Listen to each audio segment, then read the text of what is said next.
Austin Butler, and I play Will Ormsford. You do. Yeah. And you do it bloody well, don't you? Oh, thank you. There we go. So tell us about yourself and your character. What do you want to know? Which is what, the most obvious thing. How did you get the part? How's the part like you? How are you doing the part? How has it changed from the first to the second season? Stop me before I go on. No, this is all. I love what you're doing with this. Thank you. It's the beard. There's something magical about it. I want everybody to be able to see this. I got the part. I got it's kind of how most parts get given. I got sent this script and went into the room. I kind of sometimes auditions feel terrible because you go in and they have no idea who you are and they're just kind of like checking another name off the list.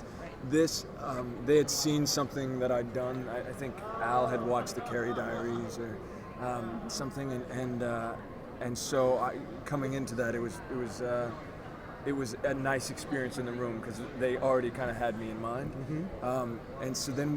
And I was running across town. I had just done an audition with Cameron Crowe earlier in the morning, and so I was kind of riding high off this amazing meeting with him, and then I drove across town and I was really late to the meeting, but they waited, and so I was kind of the only person there, so it just, all the stars felt like they were aligning. Even though I was late and I hate being late, it was like, it felt special. It was kind of, I think it was like 7 p.m. or something, and the sun was setting, and so I've never told this story in this way before. So it's the beard.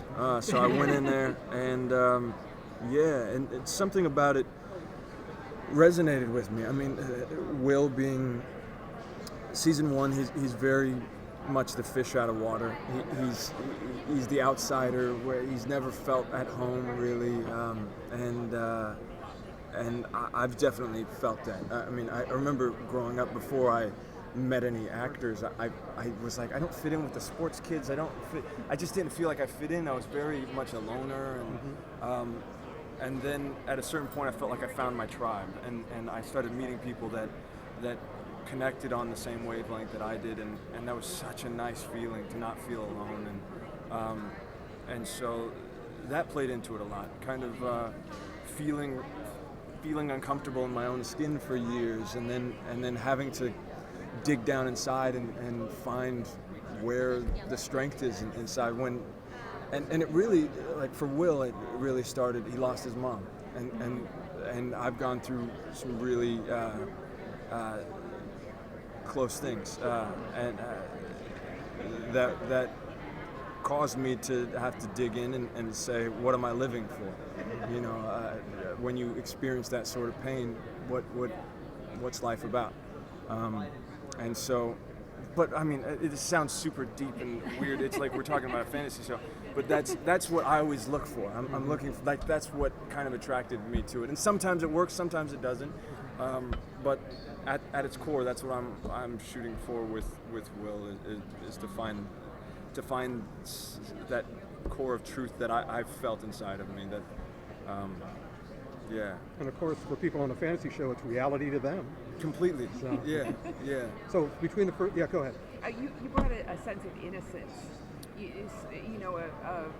the first season, and the change. I'm really curious to see how that change happens in the second season after the traumatic events of the end of the first season, and how that goes forward in the second season. Care to elaborate at all?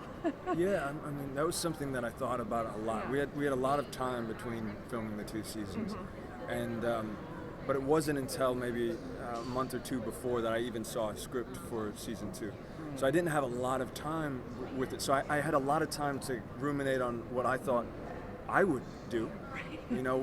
I didn't realize we were going to take place a year later. So there was a lot of things that I finally got this script for season 2, and some of it aligned with what I thought. Some of it I thought, I don't know about that.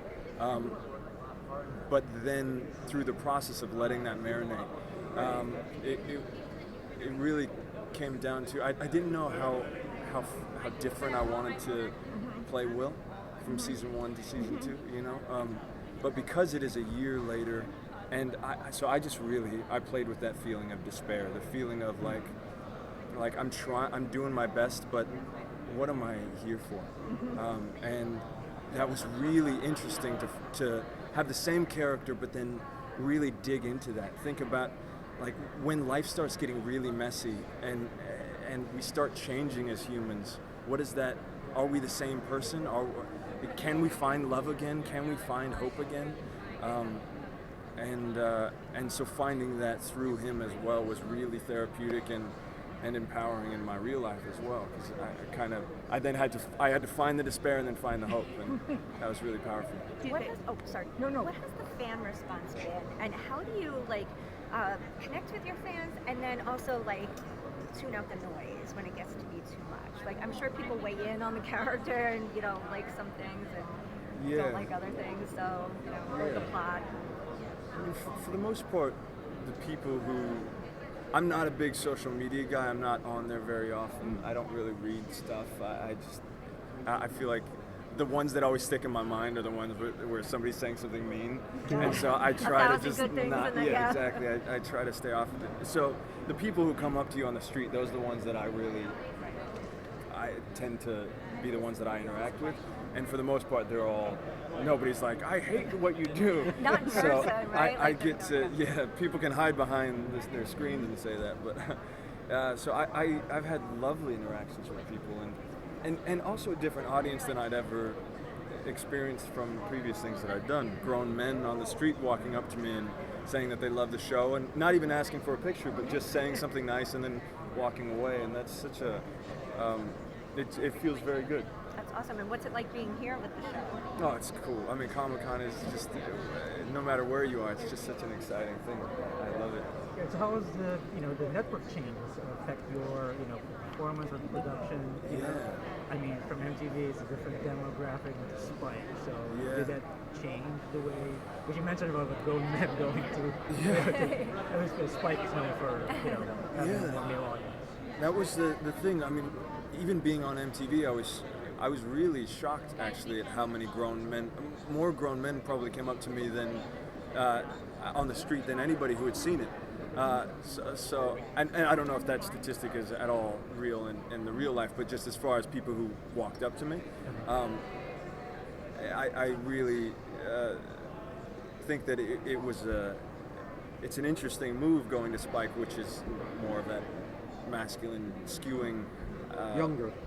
Wait, it's younger? Because MTV was MTV when I was growing up. Yeah. It's not MTV anymore. No, but MTV is younger now. Sort of. Younger audiences. Right. Yeah. So, but we didn't know that it was going to Spike until maybe the last 2 episodes of filming. Wow. So that was we all kind of thought, oh, what happens at this point? But like Al said in the panel, it was already going in that direction. So it was kind of it was a smooth transition because of the fact that it was already going darker. It was already grittier and messier, and there was a lot of action, and there's some brutal stuff in it that I was watching. Like, Clip was amazing. Oh, I'm glad that you got to see that. Yeah, I'm so sorry, guys. I have to take off. Thank you so much, man. Thank you so much. It was a great meeting. Thank you. I appreciate it. Have a good one.